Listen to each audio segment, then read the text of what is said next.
In the rugged mountains of Wyoming, where silence speaks louder than words and survival demands more than just strength, a weathered cowboy made a simple business arrangement that would shatter the walls he'd built around his heart. Jack Morrison thought he was just hiring someone to clean his isolated cabin, a straightforward transaction, nothing more. But when curiosity led him down a winding dirt road one evening, following the mysterious woman who never spoke about her life, he discovered a truth that would challenge everything he believed about himself.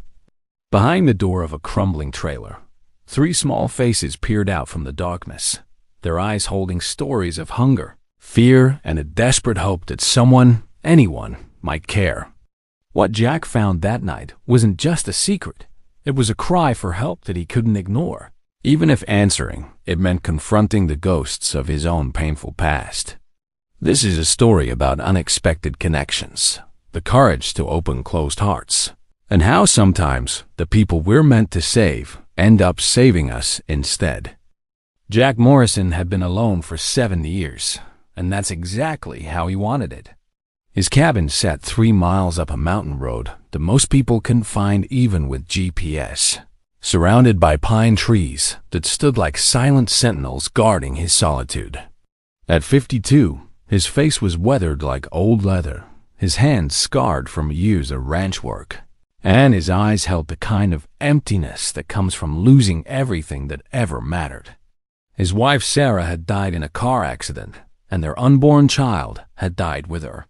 After the funeral, Jack had sold their house in town, bought this land, and built a life where memories couldn't reach him. He worked odd jobs on neighboring ranches, spoke only when necessary, and kept the world at arm's length. But even a hermit needs clean sheets and a swept floor eventually. The cabin had deteriorated into a bachelor's disaster zone, dishes piled in the sink, dust coating every surface, and laundry that had achieved sentience in the corner. Jack had ignored it for months until even he couldn't stand it anymore. That's when Tom Bradley from the feed store mentioned that his niece was looking for cleaning work, cash only, no questions asked. Her name was Elena Rodriguez, and she needed money desperately enough not to mind the long drive up the mountain. Elena arrived on a Tuesday morning in a truck that sounded like it was held together by prayers and duct tape. She was probably in her early 30s, with dark hair pulled back in a practical ponytail and eyes that never quite met his. She wore faded jeans and an oversized flannel shirt, and she moved with the careful efficiency of someone who'd learned to make herself invisible.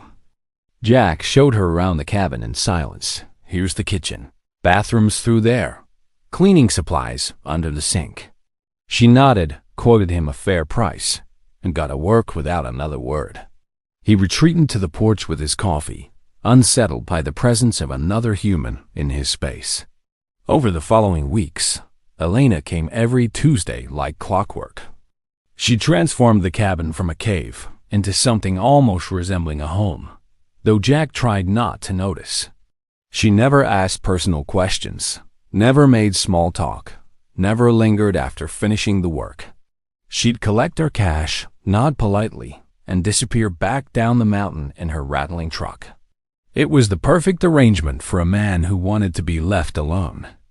But Jack found himself watching her, sometimes noting the way her shoulders tensed when he walked into a room, the dark circles under. Her eyes that spoke of sleepless nights, the way her hands trembled slightly when he handed her payment. There was a story there, written in her silence and her shadows. Then one evening, driven by an instinct he didn't want to examine too closely, Jack found himself following her truck down the mountain. He stayed far enough back that she wouldn't notice, telling himself he was just making sure she got down safely, that the road was dangerous in the dusk, that it was simple neighborly concern. But he knew he was lying to himself. He followed her into town, through the streets of Riverside, past the grocery store and the gas station, until she turned onto a dirt road on the outskirts, where trailers clustered like wounded animals. Her truck stopped in front of the smallest dilapidated one, its metal sides rusted and dented, windows patched with cardboard. Elena got out, shoulders sagging with exhaustion, and walked toward the door. And that's when Jack saw them. 3 small shadows pressed against the window, waiting. 3 children, their faces pale and thin, watching their mother come home with an intensity that made Jack's chest tighten. Elena opened the door, and the children swarmed her, hugging her legs, reaching up for her attention. She smiled then, the first real smile Jack had ever seen on her face, and he realized with sudden, uncomfortable clarity that he'd stumbled onto something he had no right to witness.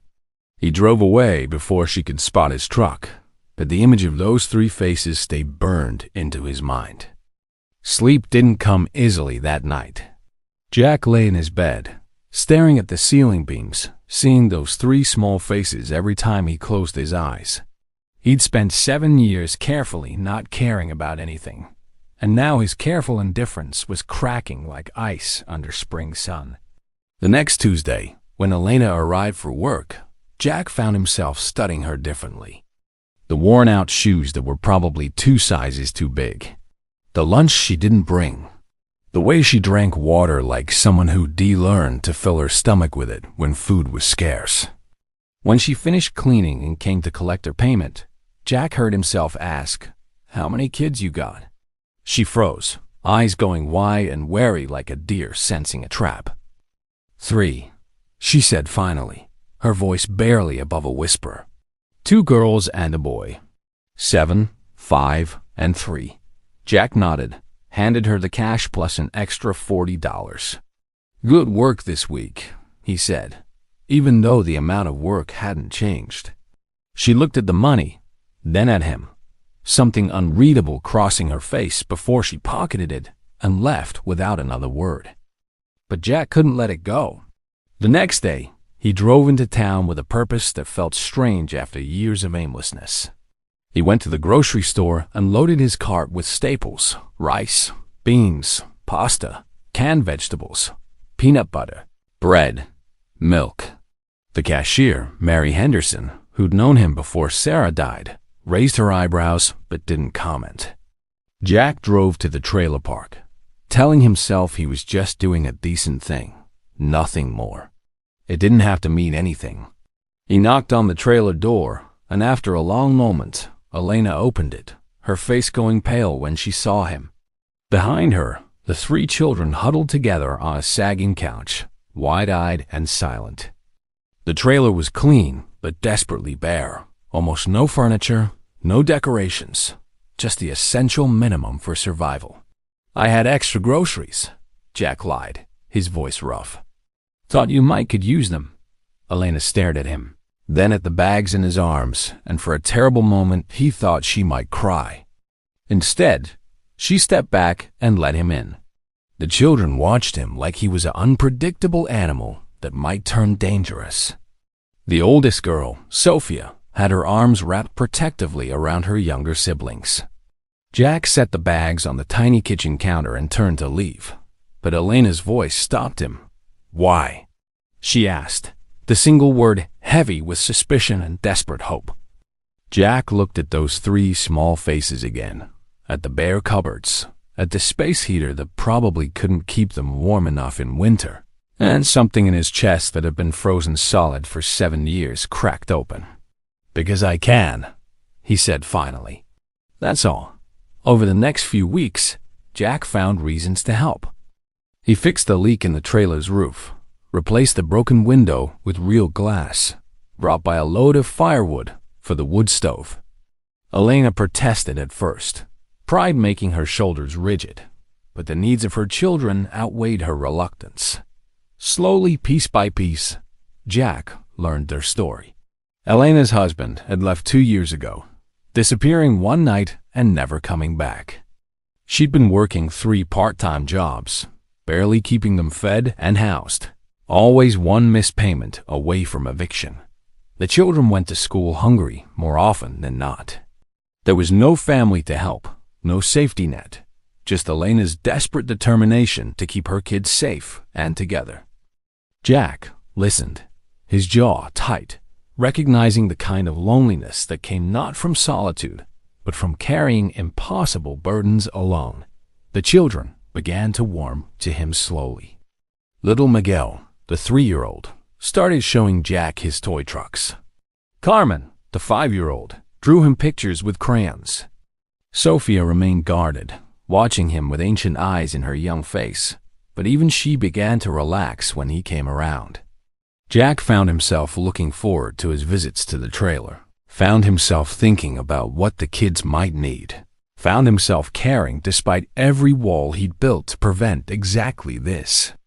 And it terrified him, because caring meant vulnerability, and vulnerability meant the possibility of loss, and he'd already lost everything once. He didn't know if he could survive it again. The turning point came on a Friday evening in late autumn. Jack was at the trailer, replacing a broken door hinge, when Sophia approached him with unusual purpose. She was 7 years old, but carried herself with the gravity of someone much older, the weight of being the oldest child in a struggling family evident in every movement. "Mr. Jack," she said quietly, "are you going to leave us too?" The question hit him like a punch to the gut. Jack set down his screwdriver and looked at this small girl who'd already learned that adults disappeared. "What makes you think I'd leave?" he asked, though he knew. She shrugged, studying the floor. "Everyone does. My dad left. Mom's friends stopped coming around when we got poor. People promise things and then they're gone." Jack crouched down to her level, looking into eyes that had seen too much disappointment. "I'm not going anywhere, Sophia," he said, and as the words left his mouth, he realized he meant them. He'd made a commitment without planning to, had let these 4 people past his defenses without even noticing when it happened. But the universe has a cruel sense of timing. The following Monday, Elena didn't show up for her cleaning day. Tuesday came and went with no word. By Wednesday, Jack was driving to the trailer, a knot of worry tightening in his stomach. The truck was gone, and no one answered his knock. He waited, pacing, until the school bus dropped the children off. Sophia's face crumpled when she saw him. "Mom didn't come home last night," she said, her voice shaking but controlled, trying to be brave. "She went to her evening job at the diner and never came back. I got us ready for school. I made sure Carmen and Miguel ate breakfast. But I don't know where she is." Jack's blood ran cold. He got the children into his truck and drove to the diner. The manager, a hard-faced woman named Ruth, barely looked up. "Elena?" "Yeah. She left her shift early yesterday. Said she felt sick. Haven't heard from her since. She's probably not coming back. These types never last long anyway."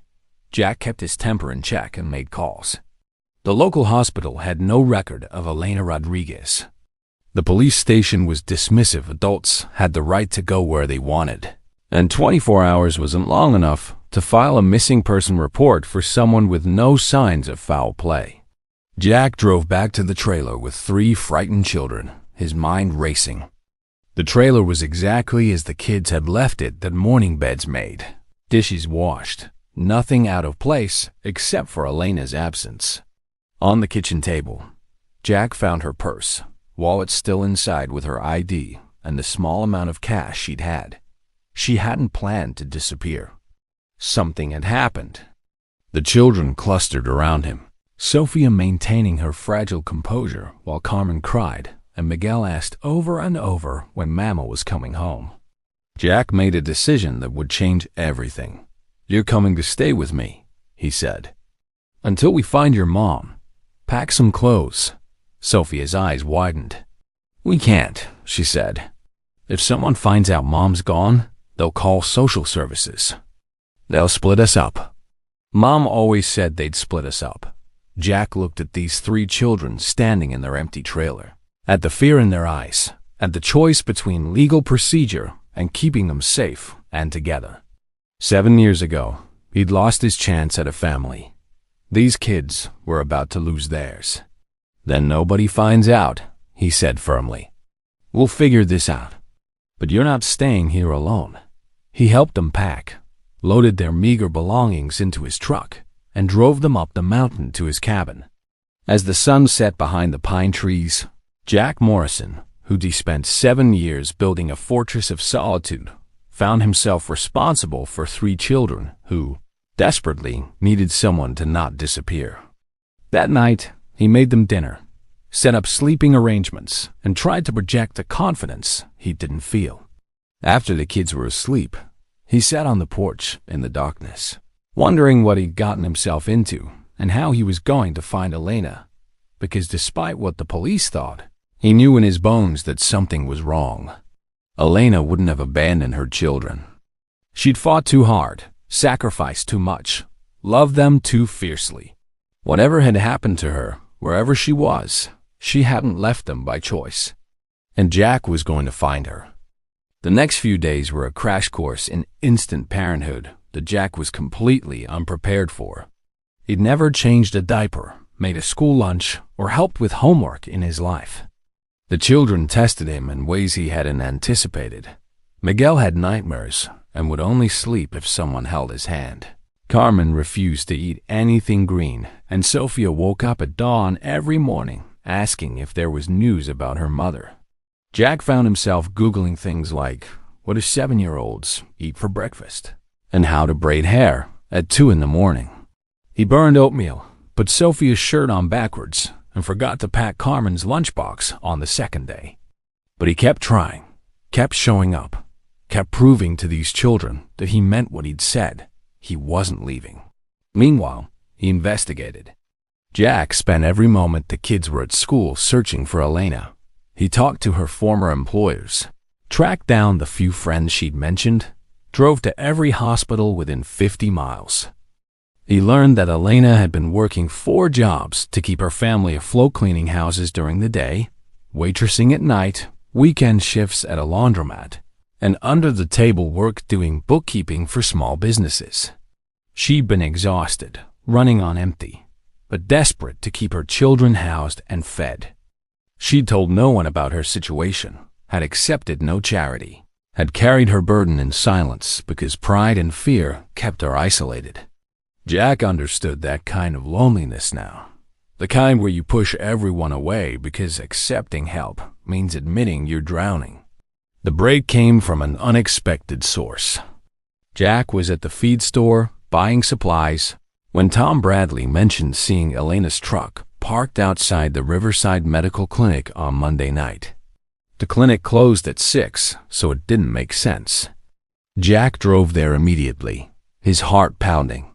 The clinic administrator, a stern woman named Patricia, initially refused to provide any information due to privacy laws.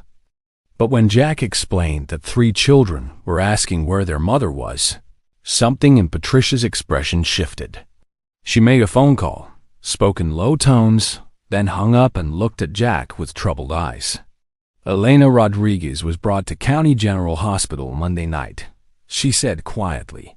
She collapsed here in our parking lot. A nurse found her after closing. She'd been experiencing severe abdominal pain but had delayed seeking treatment because she couldn't afford it and couldn't miss work. By the time she came to us, she was in bad shape. Jack drove to County General with his hands clenched on the steering wheel, anger and relief warring inside him. He found Elena in a shared room on the 3rd floor, looking small and fragile in the hospital bed, connected to an 4. Her eyes widened when she saw him. The kids, she said immediately, trying to sit up despite her obvious pain. Where are my kids? Sophia was supposed to... They're safe, Jack interrupted, moving to her bedside. They're with me. They're fine. Sophia got them to school, kept them together, did everything right. But Elena, you've been gone for 4 days. They'd been terrified. Tears streamed down her face. I tried to call, but my phone died, and I don't remember numbers anymore. Everyone's in the contacts. And I didn't know your number, and they said I needed surgery, and I kept trying to leave, but they wouldn't let me. The story came out in broken pieces. Elena had been experiencing pain for weeks, but had ignored it, unable to afford medical care, unable to take time off work. The appendicitis had progressed to the point of rupture. Emergency surgery had saved her life, but the hospital had kept her for observation due to complications. She had no phone, no way to contact her children, No money for the mounting medical bills, and the terror of knowing her kids were alone had been eating her alive. Jack sat beside her bed and told her everything, how Sophia had handled things, how he brought them to his cabin, how they were managing. "You should have told me how bad things were," he said, and Elena laughed bitterly. "Why? So you could feel sorry for us? So you could judge me for not being able to take care of my own children? I don't need pity, Mr. Morrison. I need—" She stopped, shoulders shaking. "I need so much I can't even list it all. I am so tired of needing." Jack understood that exhaustion, that bone-deep weariness of fighting alone. He thought about Sarah, about the baby they'd lost, about 7 years of running from anything that might make him feel again. These 4 people hadn't asked for his help, hadn't wanted his involvement, but here they were anyway broken and scared and desperately trying to survive. "You're coming home with me," he said. "When they release you, you and the kids are staying at the cabin until you re-healed and we figure out what comes next. I don't want to hear about pride or charity or any of that. Your kids need their mother healthy, and you can't be healthy living in that trailer, working yourself to death, and trying to do this alone." Elena stared at him, searching his face for ulterior motives, for the catch, for the moment when he'd reveal what he really wanted. But Jack had nothing to hide. He was just a broken man who'd found an unexpected reason to piece himself back together. Elena came home to the cabin 2 weeks later, still weak but healing. The children's reunion with their mother was a storm of tears and laughter and desperate hugs that lasted for what felt like hours. Jack watched from the kitchen, giving them space, feeling both essential and intrusive in this family that wasn't his. He'd converted his bedroom for Elena, set up the kids in the loft space, and taken the couch for himself. It was crowded and chaotic, and nothing like the silent solitude he'd maintained for 7 years. And somehow, it felt right. The cabin had transformed from a place of exile into something resembling a home. Children's drawings decorated the refrigerator. Toys scattered across the floor. Laughter and arguments and the sounds of life filled the spaces where silence had reigned. But reality has a way of intruding on even the most fragile new beginnings. The medical bills arrived page after page of charges that totaled more than Elena could make in 2 years. Her jobs had let her go during her absence, and the trailer park had started eviction proceedings for missed rent. Elena sat at Jack's kitchen table, staring at the bills with the hollow expression of someone watching their last hopes crumble. "I can't pay this," she said flatly. "Even if I get new jobs, even if I work every hour I'm awake, I'll never pay this. And now we don't even have a place to live. I failed them, Jack. I failed my children completely." The defeat in her voice cut deeper than any knife. Jack made a decision that surprised even himself. He'd been sitting on a large sum of money for 7 years. The life insurance payout from Sarah's death, the proceeds from selling their house investments that had grown untouched because he'd had nothing he wanted to spend money on. He'd been saving it for nothing, for a future he'd stopped believing in, for a life he'd given up on living. "I'll cover the medical bills," he said. Elena's head snapped up. "Absolutely not. I can't. You're not asking, I'm offering. And the trailer's not safe anyway. You and the kids stay here. There's room. I'm alone in this place, and it's too big for one person." The argument that followed was fierce. Elena's pride warring with her desperation, a need to prove she could handle things alone, fighting against the reality that she couldn't anymore. Jack weathered it all, patient and immovable as a mountain. "This isn't charity," he said finally. "This is what people do for each other. This is what community means. You help me by being here. You think I don't know that? You think I don't notice that I'm sleeping better, eating regular meals, giving a damn about tomorrow for the first time in 7 years? Your kids pulled me out of a grave I dug for myself. Let me help you. Let someone help you." Something in Elena broke then, The careful walls she'd built around herself crumbling under the weight of exhaustion and relief. She cried for the first time since Jack had known her. Great heaving sobs of grief and stress and the overwhelming terror of almost losing everything. Jack sat with her, not touching, just present, letting her release the pressure that had been building for too long. When the storm passed, Elena looked at him with eyes that were red but clear. "Why?" she asked. The same question she'd asked months ago, but with different weight now. "Why do you care about us? Or nothing to you? We're strangers who crashed into your life." Jack thought about Sarah and the child they'd lost. About 7 years of numb existence. About 3 small faces pressed against the window. "You're not strangers anymore," he said simply. "And maybe I needed you as much as you needed me." The practical arrangements fell into place over the following weeks. Jack paid the medical bills, cleared Elena's debts, and helped her find new employment that didn't require killing herself with multiple jobs. He enrolled the children in the local school's lunch program, bought them winter coats, and taught them to help around the cabin.